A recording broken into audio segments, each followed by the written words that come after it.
ಸ್ನೇಹಿತರೆ, ನಾವು ಇವತ್ತು ಕೋಟೆ ಆವರಣದಲ್ಲಿರೋ ಪಾಲ್ಗುಣೇಶ್ವರ ದೇವಸ್ಥಾನಕ್ಕೆ ಬಂದಿದ್ದೀವಿ. ಈ ಪಾಲ್ಗುಣೇಶ್ವರ ದೇವಸ್ಥಾನದ ಇತಿಹಾಸವನ್ನು ನೋಡಲು ಹೋದರೆ ಮಹಾಭಾರತದಿಂದ ಪ್ರಾರಂಭವಾಗುತ್ತದೆ. ಈ ಪಾಲ್ಗುಣೇಶ್ವರ ದೇವಸ್ಥಾನದ ಪರಿಚಯವನ್ನು ಮಾಡಿಕೊಳ್ಳೋಣ. ಇವತ್ತು ಹೊಯ್ಸಳರ ಕಾಲದಲ್ಲಿ ಒಂದು ಶಿವಶಾಸನ ಇತ್ತು. ಇದು ಸುಮಾರು 16 ಸಾಲುಗಳನ್ನು ಹೊಂದಿರುವಂತಹ ಶಿವಶಾಸನ.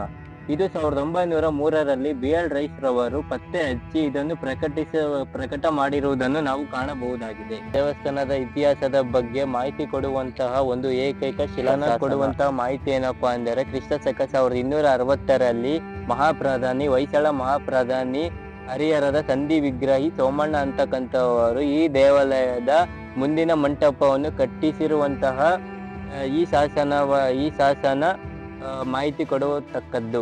ಮತ್ತು ಈ ದೇವಾಲಯದ ಮುಖ ಮಂಟಪವನ್ನು ಯಾರಾದರೂ ಹಾಳು ಮಾಡಿದರೆ ವಾರಣಾಸಿ ಅಂದರೆ ಕಾಶಿಯ ದಡದಲ್ಲಿ ಗೋವುಗಳನ್ನು ಕೊಂದಂತಹ ಶಾಪಕ್ಕೆ ಹೋಗುತ್ತಾರೆ. ಒಂದು ಶಾಪವನ್ನು ಕೂಡ ಹಾಕಿ ಈ ಶಾಸನ ನಿರ್ಮಾಣ ಮಾಡಿರುವುದನ್ನು ನಾವು ಕಾಣಬಹುದಾಗಿದೆ. ವಿಶೇಷವಾದಂತಹ ಶಾಸನ ನಮ್ಮ ಚಿತ್ರದುರ್ಗದ ಪರಿಸರದ ಪ್ರಧಾನಿಗಳು ದಂಡನಾಯಕರ ಬಗ್ಗೆ ಅಧ್ಯಯನ ಮಾಡಬೇಕಾದರೆ ತುಂಬಾ ವಿಶೇಷವಾದಂತಹ ಶಾಸನ. ನಾವು 1260ರಲ್ಲಿ ಅಂದರೆ 13ನೇ ಶತಮಾನದ ಈ ದೇವಾಲಯದ ಪೂರ್ಣ ಪ್ರಮಾಣದ ರಚನೆ ಏನಿದೆ ಅಂದರೆ ಮುಂಭಾಗದಲ್ಲಿ ಅದೆಲ್ಲ ಆಗಿರತಕ್ಕದ್ದು.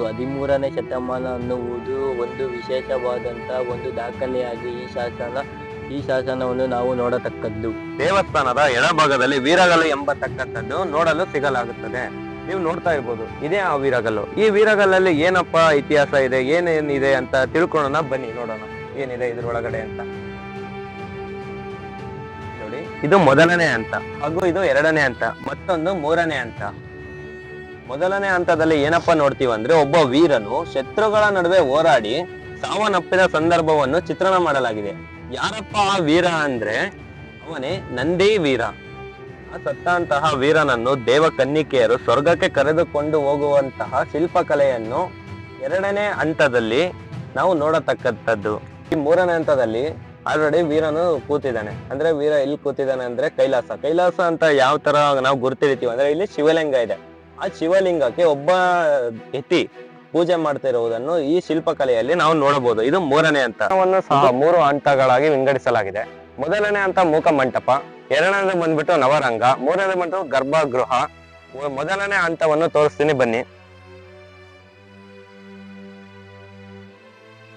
ಮೊದಲನೇ ಹಂತದ್ದು ಮೂಕ ಮಂಟಪ ಅಂದ್ರೆ ಹಿರಿಯರಿಗೆ ಇಲ್ಲಿ ಕುಂತ್ಕೊಂಡು ವಿಶ್ರಾಂತಿ ಪಡೆಯೋದಕ್ಕಾಗ್ಲಿ, ಬಂದಿರೋ ಭಕ್ತಾದಿಗಳಿಗೆ ರೆಸ್ಟ್ ಮಾಡೋದಕ್ಕೆ ಮತ್ತೆ ಕೂತ್ಕೊಂಡು ಟೈಮ್ ನ ಸ್ಪೆಂಡ್ ಮಾಡೋದಕ್ಕೆ ಎಲ್ಲದಕ್ಕೂ ವ್ಯವಸ್ಥೆ ಮಾಡಿರೋ ತರ ಇದು ಇದೆ.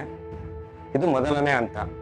ಕಡೆ ಬಂದ್ರೆ ನೋಡ್ತಾ ಇರ್ಬೋದು, ಇದು 2ನೇ ಹಂತ. 2ನೇ ಹಂತದಲ್ಲಿ ಏನಪ್ಪಾ ವಿಶೇಷ ಅಂದ್ರೆ, ಇಲ್ಲಿ ನೋಡ್ತಾ ಇರ್ಬೋದು ಈ ಕಂಬದ ಶೈಲಿ ಅಂದ್ರೆ ಈ ಕಂಬದ ಶಿಲ್ಪಕಲೆ ಯಾವ ರೀತಿ ಇದೆ ಅಂದ್ರೆ, ಹೊಯ್ಸಳ ಮತ್ತು ನಳಂಬ ಅವರ ಶೈಲಿ ಏನಿದೆ ನೋಡ್ತಾ ಇರ್ಬೋದು. ನೋಡಿ, ಇಲ್ಲಿ ಮೇಲ್ಗಡೆ ಆಗಿರ್ಬೋದು, ಈ ಕಂಬ ರಚನೆ ಮಾಡಿರೋ ರೀತಿ ಆಗಿರ್ಬೋದು, ಅವರ ಶೈಲಿಯಲ್ಲೇನೆ ಇದೆ.